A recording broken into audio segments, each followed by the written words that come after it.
my indulgence to the prosecution and defense.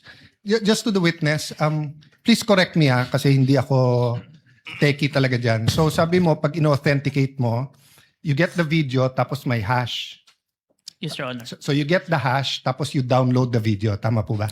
No, Your Honor. The video was screen recorded, Your Honor. Okay, so screen recorded, then yung hash na nakuha mo. Yung hash value po is kinalculate from the recorded po. Okay, then you have to compare that with the original one, right? Yes, Your Honor. So the original one, yung hash niyan, nasa Facebook. Tama ba? Yung hash po, hindi po kinalculate yung hash from the Facebook. Kasi ang purpose po ng hash value is to calculate po yung value ng mismong video na ni-record ko. Dahil hindi po siya yung for authentication purpose, but for the integrity of the video that I screen recorded na if matampered siya during the time na sinubmit siya until presented in court, makikita po na iba po yung hash value. So is there a possibility na iba yung hash ng Facebook for the same video sa hash nung sayo? Magkaiba po talaga yun. Magkaiba. But how do you know it's, when you authenticated, how do you know it's the same video? I manually compared, Your Honor. Manually compared. Yes, Your Honor. But we don't know that unless we also manually compare. Yes, Your Honor. Yeah. Thank you. I just want to clarify that and think about it more. Noted and entered into the records. What is the pleasure of Senator Judge Villanueva?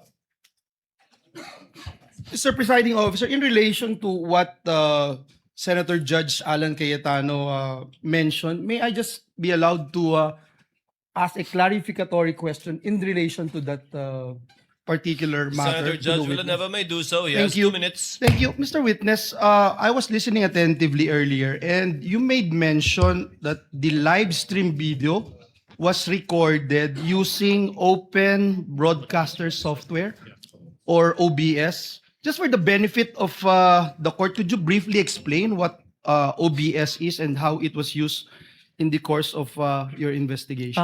It's open source na software na pwede pong i-access ng kahit sino. So it's And- generally available to the Yes public? po. And ang purpose po niya is may two functions siya, is live stream and screen recording po. And stream recording? Screen recording, Your Oh, Honor. could you explain the capabilities nitong OBS as well as any considerations that investigators take into account pag ginagamit po itong recordings generated through this particular software as part of your investigation? Yung OBS po, capable po siya i-screen record kung ano po yung nakikita sa screen. After po nun, makakapag-generate po siya ng output. Yung output po na yun, yung minamanually compared ko with the live stream video, Your Honor.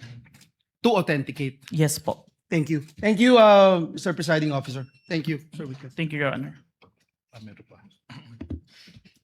Noted and entered into the records. What is the pleasure of Senator Judge Raffy Tulfo? Thank you.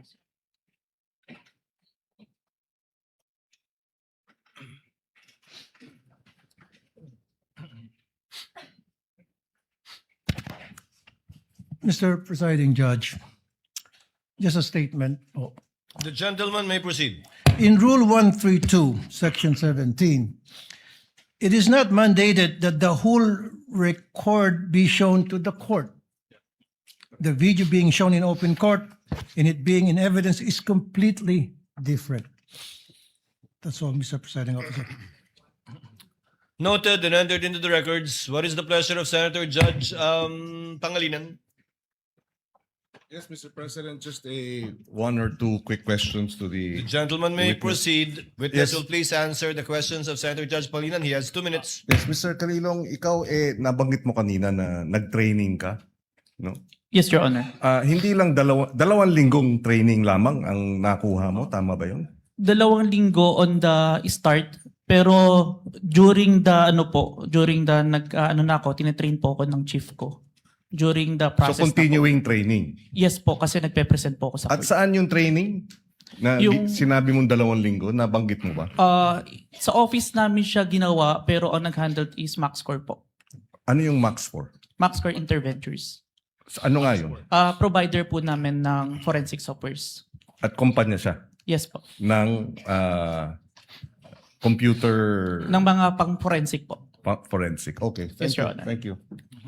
No other Counsel for questions? prosecutor will please proceed. Your Honor, may I be allowed to speak in Cebuano a bit? Mahimo ba kita magpadayon? In Tagalog, it means in English, can we proceed? Counsel may proceed. Thank you so much, Mr. Witness. Now, in what particular portion of the subject video did the respondent utter that she already contracted a person to kill the president, the first lady, and the former speaker of the House of Representatives? Are you done? Objection? Objection, Your Honor. Wow. Kindly state objection, counsel for response. Your Honor, the question is misleading. There was no mention anywhere before that the video mentioned that the killing of the president. To kill. Yeah, there's no mention in any testimony earlier. There's no mention that that video. Your Honor, again, with all respect, the records will bear me out. Bases have been more than complied with. This witness mentioned many times over that the subject of the investigation is the statement of the Vice President that she already contracted a person to kill the President, the First Lady, and the former Speaker. There's no basis for the objection, Your Honor, please. Your Honor, may I ask for a readback?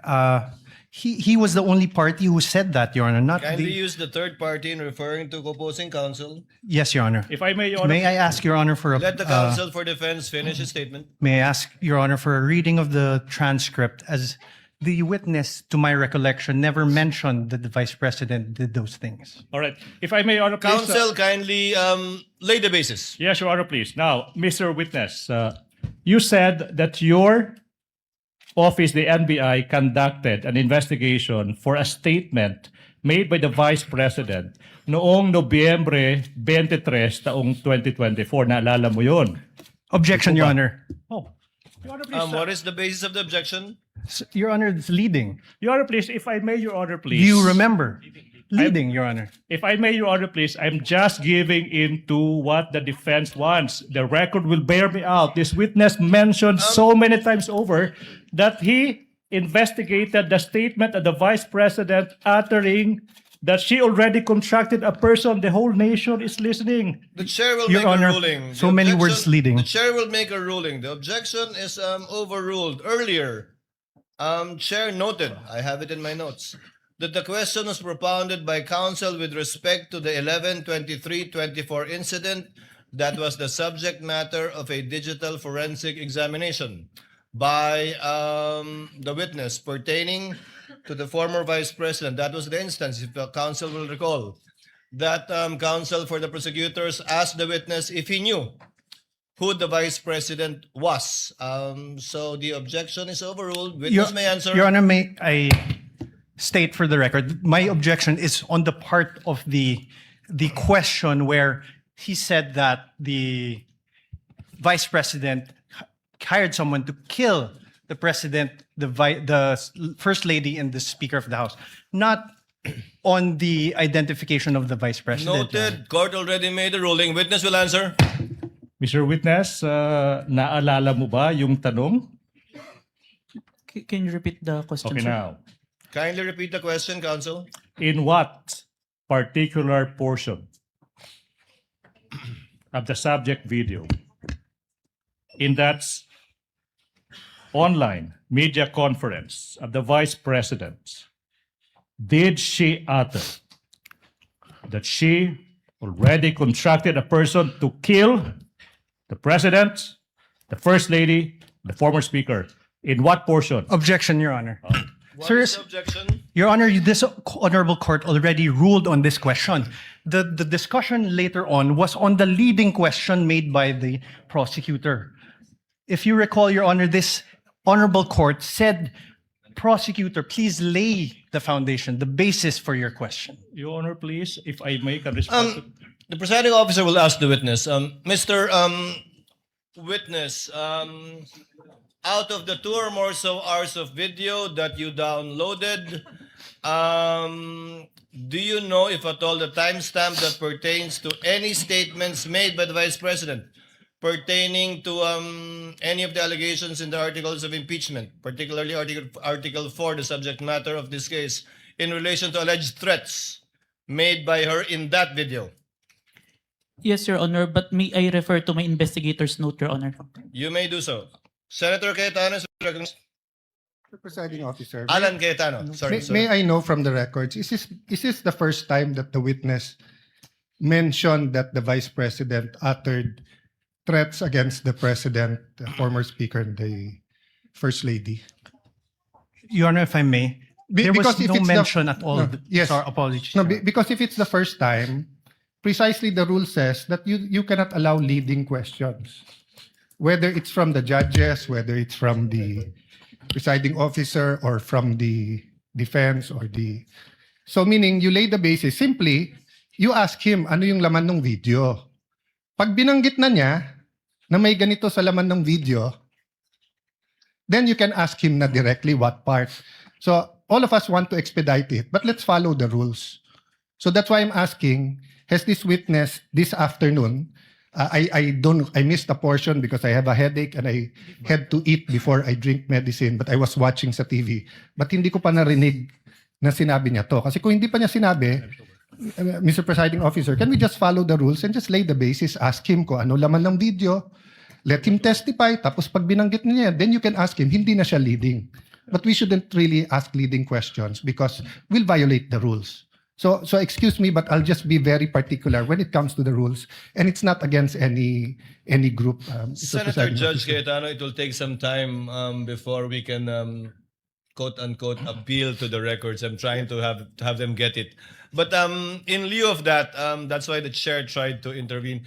Can counsel kindly lay the basis for the witness to be able to identify the timestamp portions of the 2-hour video? All right, Your Honor. Counsel for the prosecutors may proceed. This will be quick. Mr. Witness, you said that your office conducted an investigation on the statement made by the Vice President dated November 23, 2024, correct? Objection, Your Honor. Leadings. Your Honor. Your Honor, he's not on direct. He's Overruled. Witness may answer. Yes, sir. Now, tanong, ano ba exactly yung sinabi ng Vice President nung araw na yan, November 23, 2024? Objection, Your Honor. Well, Vague. I'm not yet done. Well, Your Please. Honor, the pauses of the prosecution are very Kindly confusing. let the counsel for the prosecutors finish his question Precisely, before Your you Honor. object. May I Counsel ask for the prosecutor also may proceed. may I ask, instead of this, Your Honor, may I ask that the Honorable Court direct the witness to allow me to object before answering? Because No. precisely the questioning of the prosecutor Okay, what? is there are many pauses, which it's confusing if he's done or not. Counsel, witness even on occasion forgot what the question was because he did not respond to the question of the prosecutor. Yes, Your Honor. So I just Court will make sure of that. Thank you, Your Honor. So kindly finish your question. If Yes, you want so- to state it again, counsel for the prosecutors. Maybe it's the tone. No? I'll be quick. What particular statements of the Vice President on that day did you investigate? Objection, Your Oh. Honor. Vague. Please. Take it, counsel for respondent. A bit of patience. Let the counsel Yes. finish. I don't think he's finished. The question is done. What particular statement on that day did you investigate? How is that leading? Objection, Your Honor. Vague. Okay, Your Not Honor. leading. Your Honor, please. Can I I didn't address say to that, leading. Your Honor, please? Can I? What was the Whether counsel? What's the basis of the objection? Vague. all right. I will It's a indulge. 2 Your or Honor, please. 36 I will 26 indulge, minute Your Honor, video, Your please. Honor. I will indulge. I will add these two phrases. It will never be. That. Now, Mr. Witness, what statements did the Vice President utter on that day, if any? Your Honor, Whoa. same objection. There's a Honor, please. 2-hour 2 or 26 minutes. What? Let the does he witness mean? answer. Counsel, this 2 hour and so minute video was done on the same day. Yes. Correct, Your Honor, but the question must be given with particularity. If the witness knows, witness may answer. Answer. Witness will please answer. Can I refer for my notes to identify the exact statement because I might said a statement that's not part of the actual statement. Presiding officer will allow the witness to refer to his notes to refresh his memory. Go ahead, Mr. Witness.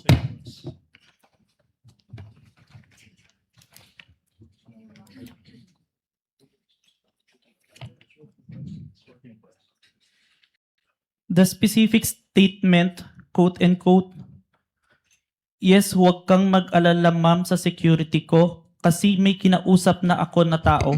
Sinabi ko sa kanya, kapag pinatay ako, patayin mo si BBM, si Lisa Araneta at si Martin Romualdez. No joke, no joke. Nagbilin na ako ma'am. Pag namatay ako, sabi ko, huwag kang tumigil hanggat di mo sila mapatay. Hanggat di mo sila mapatay sila. And then he said yes. Please proceed, counsel. Thank you. Now, in what particular portion of that video recording that you authenticated of that online media briefing on November 23, 2024, did the Vice President utter those words? If I may, sir, I think we should include the question first. It start at 1 hour and 15 minutes to 1 hour 17 minutes and 18 seconds, sir. Your Honor, so the witness manifested as an answer to the question in what portion he said, timestamps 1 hour 15 minutes 0 second to 1 hour 17 minutes 18 seconds, and we computed, Your Honor, please, it's a 2-minute 18-second portion of that video. At this juncture, Your Honor, please, bases have been laid. The nation can finally see it. The court will do. We move that's 2-minute and 18-second portion of that video be presented at this juncture, Your Honor, please. The Secretariat is instructed to play the USB given to the tech behind that was observed and witnessed by both counsels for the parties. Ordered. Kindly play the video. Vice President, thank you so much nga po pala sa dala niyong hopya nung hearing na pumunta kayo for PRRD. Kami yung nasa likod niyo po, yung tinawag nilang bastos kasi po malaki. Congresswoman. Kindly pause it. Kindly pause it. Ganyan ba talaga? Your Honor, please, Your Honor, please, the witness said that he would like to include the question propounded to the Vice Okay lang. President. So, ganyan nga. Hindi nalalakihan yan. Ganyan na talaga yan? Or it will get bigger? It will get bigger, Your Honor, please. Okay. Please proceed. Yan. Thank you, ma'am. Nakakain kami. Ako po ay natatakot kumain ng pagkain doon baka mamaya. Ma'am, mag-iingat po kayo. Nasa teritoryo kayo ng kalaban. Okay lang Nag-aalala po po, kami para- ma'am, kasi sila naman ako eh. Sila talaga yung bastos eh. You reap Opo, what you okay. sow. Yeah. Mag-iingat po kayo kasi sa dinami-rami po ng inyong mga pasabog ngayong gabi, it seems like marami po talaga kayong alam about them, no? Dahil sa pagkakasama niyo sa kanila during the campaign and during the 2022 elections. Baka po mamaya kasi totoo yung mga naririnig namin or yung, I don't know if it's true, na meron daw silang Operation Romanovs and baka bala kayong ubusin ang inyong pamilya dahil hadlang kayo sa kanilang mga balaki in the future. So mag-iingat po kayo. Kami po kasi kami ng EDSA Friday crew, kami yung bumababa every Friday dyan sa EDSA because we believe yan yung tamang venue sa dinami-rami na ng problema natin. Ang kaya lang naman po namin gawin ay manawagan na bumaba na yan. Eh ano po kaya ang remedy naman ninyong mga nasa posisyon or ng mga kayang labanan itong napakarami na pong ginagawang korupsyon at krimen laban sa taong bayan? Ano po ang pwede nyo maging remedy para matapos na ito? Lalo't nagsisigaw na po ang taong bayan na mag-people power na. Yes. Huwag kang mag-alala, ma'am, sa security ko. Kasi may kinausap na ako na tao. Sinabi ko sa kanya, kapag pinatay ako, patayin mo si BBM, si Lisa Araneta, at si Martin Romualdez. No joke. No joke. Nagbilin na ako, ma'am. Pag namatay ako, sabi ko, huwag ka tumigil hanggang hindi mo mapatay sila. And then he said yes.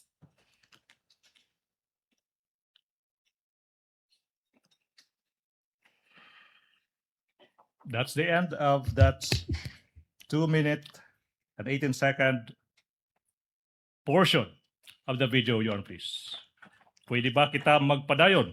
Can we continue? Counsel may continue, may proceed. Now, Mr. Witness, what relation, if any, does that video that you viewed with the video you mentioned earlier of the Vice President uttering that statement? It is the portion of the video that I authenticated, sir. Okay. Let's continue. What happened next, Mr. Witness, kung meron man, after mong ma-authenticate yung subject video na yan? Our team conducted an open source investigation to identify previous statement of the Vice President that had similarities to the November 23, 2024 video, sir. Okay. Now, sinabi mo that your team conducted yung tinatawag mong open source investigation for any prior statements made by the Vice President against President Marcos Jr. and his family members. Yung tanong nga, ba't kailangan pa mag-conduct ng open source investigation for any prior statements na ginawa, kung meron man, ng Vice President against laban kay President Marcos Jr. at saka yung pamilya niya? As part of our standard procedure, sir, kailangan namin makita yung full context kung bakit ito nagsimula. Kaya nagtingin kami ng mga prior statement made the Vice President against the President and the family. Alright. Now, ano ba yung naging resulta, kung meron man, sa naging open source investigation nyo, Mr. Witness? We identified a video, October 18, 2024, an online press conference held by the Office of the Vice President, sir. Now, ano ba yung nakita nyo, kung meron man, sa naging press conference ng Vice President on October 18, 2024? There were similar statements uttered by the Vice President against the President, sir. So sinasabi mo na on that October 18, 2024 press conference, may mga nasabi din na mga statements yung Vice Presidente laban sa President. Yung ba sinasabi mo, di ba? Yes, sir. Now, yung tanong is, ano ba yung naging mga parehong statements ng Vice President sa araw na yan, October 18, 2024? To say the exact statement, may I refer to my investigator's notes, sir?